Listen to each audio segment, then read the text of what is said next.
உறவுகள் அனைவருக்கும் வணக்கம். போக்குவரத்து துறை அமைச்சர் அரசு பஸ் டெப்போக்களில் ஆய்வு மேற்கொண்டார். அவர் என்ன ஆய்வு மேற்கொண்டாருங்கிறது எனக்கு தெரியல. ஆனால் என்னுடைய பார்வையில் அங்கே செய்ய வேண்டிய அந்த போக்குவரத்து கழகத்தை ஒரு மேம்பாட்டு கொண்டு வரணும்னா முதல்ல செய்ய வேண்டிய ஒரு உண்மையான வேலை இருக்குது. என்னன்னு கேட்டிங்கன்னா, அந்த இதுக்கு ஒரு தலைப்பே கொடுத்துடலாம். ஆப்ரேஷன் க்ளீன் அப்படின்னு சொல்லி ஒரு தலைப்பு கொடுத்துருங்க. எல்லா பஸ்ஸுகளையும் ஒரு ஞாயிற்றுக்கிழமையில் காலையில் 10 மணிலேருந்து சாயங்காலம் 3 மணி வரைக்கும் இயங்காது, பஸ்ஸுகள் ஓடாதுன்னு ஒரு பேர் அறிவிப்பு தமிழ்நாடு முழுசும் செஞ்சுருங்க. பஸ்ஸு எல்லாத்தையும் டெப்போலையோ அல்லது பஸ் ஸ்டாண்ட்லேயோ இருக்கிற இடங்களில் வண்டிகளை பார்க் பண்ணிடுங்க. பண்ணிவிட்டு இன்னொரு அறிவிப்பும் கொடுங்க. அதே டைமில் இந்த மாதிரி நாங்கள் ஆப்ரேஷன் க்ளீன் அப்படின்னு ஒரு ஆப்ரேஷனை பண்ண போகிறோம். இத்தனாம் தேதி காலையில் 10லேருந்து 3 மணி வரைக்கும் பஸ்ஸெல்லாம் அங்கே பஸ் டெப்போலையும் பஸ் ஸ்டாண்ட்லேயும் நிற்கும்.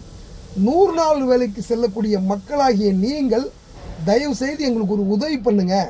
என்னென்னு கேட்டிங்கன்னா, நீங்கள் வேலைக்கு போகிறவங்க ஒரு களக்கட்டு, ஒரு விளக்கமாறு, ஒரு ஒட்டடை குச்சி இதை எடுத்துக்கிட்டு நீங்கள் பஸ் டெப்போவுக்கோ அல்லது பஸ் ஸ்டாண்டுக்கோ நாங்கள் உங்களுக்கு அறிவிப்பு கொடுக்குறோம், அந்த இடத்துக்கு வந்துடுங்க அப்படின்னு சொல்லி அங்கேயும் ஒரு அறிவிப்பு கொடுத்துருங்க.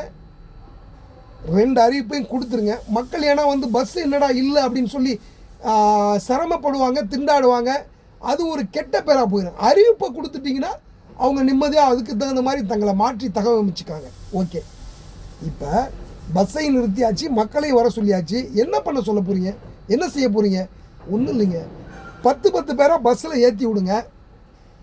இந்த களக்கட்டால் பல ஆண்டுகளாக கிடக்கிற அந்த கூட்டப்படாமல் கிடக்கிற மண் இருக்குது பார்த்தீங்களா, காலடியில், டிரைவர் காலடி, மற்ற மக்கள் உட்கார்ற பகுதிகளில் அந்த மண்ணை ஒரு இடம் விடாமல் களக்கட்டால் கொத்தி அந்த விளக்கமாரை போட்டு கூட்டி வெளியில் தள்ளிட்டு ஒட்டடை குச்சை வச்சு ஒட்டடையை பஸ் ஃபுல்லாக அடித்து சுத்தம் பண்ணிவிட்டு தண்ணி எடுத்து கொஞ்சம் கழுவிட்டு போவாங்களே தெய்வங்களே அப்படின்னு சொல்லி அந்த மக்கள்கிட்ட சொல்லுங்கள்.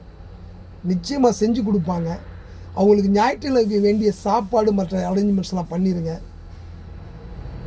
நீங்கள் உண்மையிலேயே ஒரு உண்மையும் நேர்மையுமான மாற்றத்திற்கான ஆட்சி கொடுக்கணும்னா அந்த கார்பரேஷனில் எடுக்க வேண்டிய முதல் நடவடிக்கை இதுதாங்க. இதுக்கு மேலே இன்னும் சொல்ல வேண்டியது நிறையா இருக்குது. அது காணொலி நீளமாகவும் பார்க்க மாட்டீங்க. அதனால் அதை வேறொரு காணொலியில் போடுறேன். நீங்கள் எடுக்க வேண்டிய முதல் நடவடிக்கை இதுதான். மாற்றத்திற்கான ஆட்சி உண்மையும் நேர்மையுமாக நீங்கள் செய்ய விரும்பினா முதல் வேலை ஆப்ரேஷன் க்ளீன். அதுதான்.